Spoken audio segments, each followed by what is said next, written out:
अस्सलामुअलैकुम। आज हम नेक्स्ट स्टार्ट करेंगे।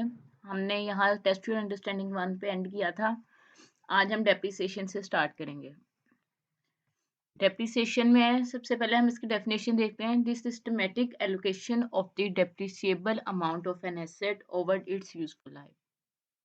मतलब किसी एसेट को यूज करने की वजह से उसकी अमाउंट में जो डिक्रीज आता है उसे हम डेप्रिसिएशन कहते हैं, ठीक है।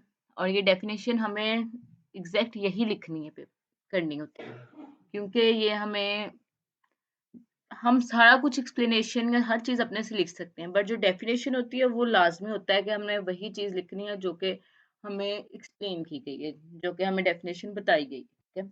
तो ये डेप्रिसिएशन की जो डेफिनेशन है ये हमने यही लिखनी होती है।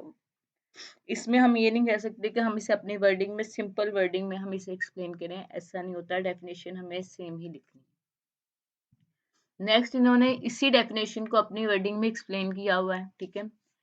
In simple terms, depreciation separates the cost of the asset over the period in which it will be used. Depreciation matches the cost of using a non-current asset to the revenue generated by the asset over its useful life.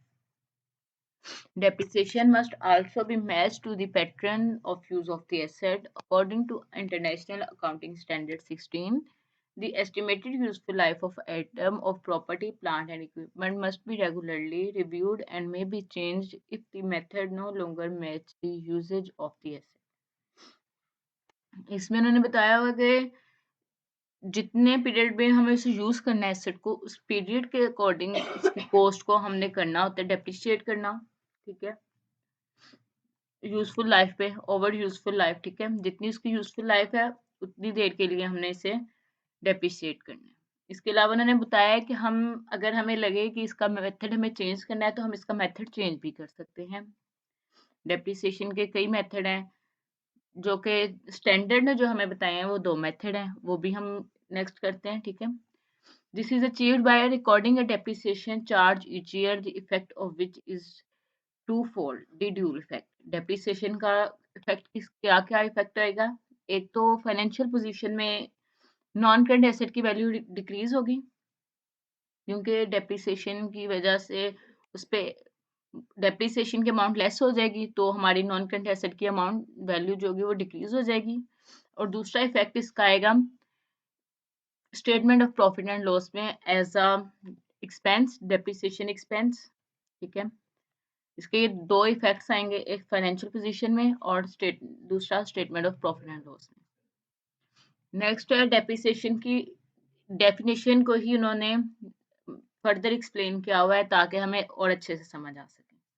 तो ये आप एक दफा read कर लेते हैं हम। Depreciation में arise from use, physical wear and tear, passing of time, for example a 10-year lease on a property, obstacles through technology and market changes, for example plant and machinery of a specialized nature, depletion, for example the extraction of a mineral from a quarry. The purpose of depreciation is not to show the asset as at its current value in the statement of financial position, nor is it intended to provide a fund for the replacement of the asset. It is simply a method of allocating the cost of the asset over the period estimated to benefit from its use. इसमें वो ये कह रहे हैं कि हम depreciation इस वजह से नहीं करते कि हम करंट वैल्यू एसेट की फाइंड कर सकें या एसेट को फंड्स या रिप्लेसमेंट करें एसेट की, ऐसा कुछ नहीं होता। ये हम इस वजह से करते हैं ताकि उसकी कॉस्ट ज़्यादा है, वो तो हम 1 साल में लिख देंगे तो वो हमारा मतलब बैलेंस नहीं रहेगा कि 1 साल में उसकी पूरी कॉस्ट हो जाएगी, बाकी सालों में वो क्या रहेगा उसका। तो इस वजह से उसे कॉस्ट को यूज़फुल लाइफ में डिवाइड एलोकेट करने के लिए हम डेप्रिसिएट करते हैं। According to International Accounting Standard 16, land normally has an unlimited life and so does not require depreciation. But buildings should be depreciated. ये चीज जो है सबसे इम्पोर्टेंट है कि लैंड जो है वो कभी भी डेप्रिसिएट नहीं होती, ठीक है। बाकी बिल्डिंग्स, प्रॉपर्टी, प्लांट्स, ये सारा कुछ डेप्रिसिएट होता है, बट बिल्डिंग डेप्रिसिएट नहीं होती, क्योंकि उसकी कोई लाइफ नहीं होती, वो अनलिमिटेड लाइफ है, तो इस वजह से इसकी डेप्रिसिएशन नहीं होती। Depreciation of an asset begin when it is available for use. जब एसेट हमारे पास यूज के लिए अवेलेबल हो जाए तो हमें इस पे डेप्रिसिएशन चार्ज कर लेनी चाहिए। नेक्स्ट इसके मेथड्स एक्सप्लेन किए हुए हैं, स्ट्रेट लाइन मेथड और reducing balance method. Depreciation charge is the same each year and so assume that a benefit consumed evenly. Straight line method ये कहता है कि हमें जो डेप्रिसिएशन चार्ज करनी है वो हर साल सेम करनी है। वो इसलिए क्योंकि हम ये अज्यूम करते हैं कि हमारा जो बेनिफिट है वो हर साल सेम है। Useful for asset which provide equal benefit each year, for example machinery, जैसे कि मशीनरी है वो हमें हर साल सेम अगर बेनिफिट दे रही है तो हम स्ट्रेट लाइन मेथड यूज करेंगे। And next is reducing balance method. A reducing balance of depreciation is charged each year and so assume that more benefit is consumed in early year. मतलब इसमें ये होता है कि स्टार्टिंग के years में हम कहते हैं कि ज्यादा बेनिफिट मिल रहा है, उसके बाद आहिस्ता आहिस्ता हमें बेनिफिट कम मिल रहा है, तो इस वजह से इसका हम पहले जो डेप्रिसिएशन चार्ज करते हैं वो ज्यादा होती है और उसके बाद आहिस्ता आहिस्ता डेप्रिसिएशन कम हो जाती है। Useful for asset which provide more benefit in earlier years, for example cars, IT equipments। जैसा कि कार पहले न्यू होती है तो वो हम ज्यादा उस पे काम कर सकते हैं, उस पर कोई एक्सपेंसेस नहीं हमारे होते, तो वो हमारा पहले स्टार्टिंग के ईयर्स में न्यू कार जब होती है तो हमारे हमारे लिए ज्यादा बेनिफिट है। बट जैसे वो पुरानी हो जाती है तो हमें उस पर एक्सपेंसेस भी करने पड़ते हैं और वो पहले की तरह काम नहीं कर सकती। ठीक है, तो इस वजह से इस पर रिड्यूसिंग बैलेंस मेथड यूज होता है। नेक्स्ट है, and IAS 16 says that the depreciation method applied to an asset should reflect the pattern in which the asset should economic benefit are expected to be consumed। हम अपनी मर्जी से नहीं कह सकते कि हमें ये मेथड लगाना है या ये मेथड लगाना है। हम उस मेथड से हम उसे मतलब डेप्रिसिएशन चार्ज करेंगे जिस मेथड से हमें लगता है कि हमें इससे करना चाहिए। जैसा कि अगर कोई कार है तो हमें फ्यूचर में क्या बेनिफिट मिल रहा है, किस तरह एक्सपेक्ट कर रहे हैं हम, इसे किस तरह कंज्यूम करना है, ठीक है, तो उसके हिसाब से इस पे डेप्रिसिएशन होगी। नेक्स्ट है, इसके डेप्रिसिएशन मेथड देख लेते हैं, स्ट्रेट लाइन मेथड और reducing balance method. Straight line method क्या है, इसका formula depreciation charge equal to cost minus residual value divided by useful life. Next residual value क्या है, रेजिडुअल वैल्यू वो है कि जो हम एस्टिमेटेड किया हुआ कि इसकी यूजफुल लाइफ के एंड पे इसकी एसेट की वैल्यू होगी, वो हमारी रेजिडुअल वैल्यू होती है। नेक्स्ट यही चीज एक्सप्लेन की हुई है, रेजिडुअल वैल्यू, यूजफुल लाइफ, यही चीजें इन्होंने एक्सप्लेन की हुई है। और उन्होंने लिखा है the straight line method result is the same charge every year and is used wherever the pattern of usage of an asset is consistent throughout its life।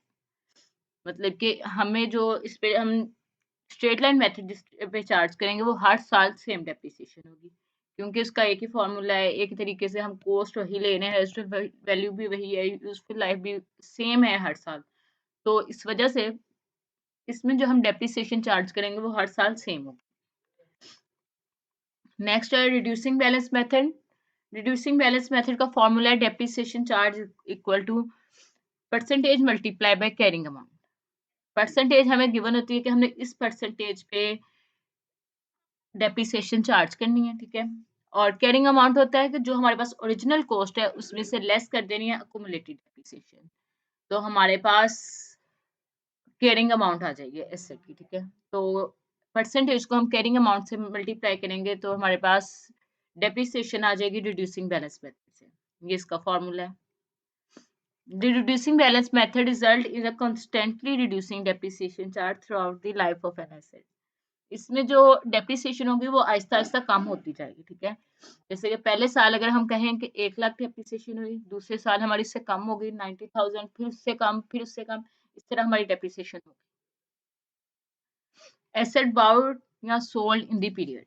If a non current asset is bought or sold in the period, there are two ways in which the depreciation could be accounted for।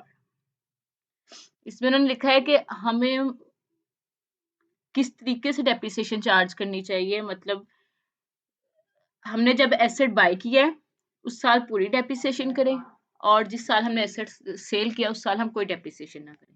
या तो हम ऐसे कर सकते हैं और एक और मेथड है कि एग्जैक्ट नंबर ऑफ मंथ्स, कितने मंथ में हमने किया है वो हम करें। जैसे कि हमने अगर अक्टूबर में लिखते हैं कि हमने अक्टूबर में कोई एसेट बाय किया है, तो हम उसे 2 मंथ की ही उस पे डेप्रिसिएशन करेंगे उस ईयर में। और जिस ईयर में सेल किया है वो उसमें देख लेंगे किस मंथ में सेल किया, तो उतने मंथ पे डेप्रिसिएशन करेंगे। बाकी जो मंथ है जिसमें वो एसेट नहीं था हमारे पास, उसकी डेप्रिसिएशन नहीं करेंगे। 2 मेथड है, या तो number of months exactly base कर लें, या फिर जो इस ईयर में बाय किया उस ईयर में फुल डेप्रिसिएशन, और जिस ईयर में सेल किया उसमें बिल्कुल भी डेप्रिसिएशन। नेक्स्ट हमारे पास एक इलस्ट्रेशन है। They've a trade purchased an item of plant for $1,000 on 1st August 2001, which he depreciated on reducing balance at 20% per annum. Which is depreciation? What is the depreciation charge for each the first 5 years if the accounting year end is 31st July? बहुत easy सा ये question है कि हमने 5 साल की depreciation find करनी है फर्स्ट 5 इयर्स की। तो उसके लिए हम फॉर्मूला है हमारे पास percentage multiply by carrying amount. अब हर साल हम कैरिंग अमाउंट फाइंड करते जाएंगे। पहले साल तो हमारे पास कैरिंग अमाउंट 1000 ही होगी, ठीक है, जो हमारी कॉस्ट है यही हमारी कैरिंग वैल्यू होगी।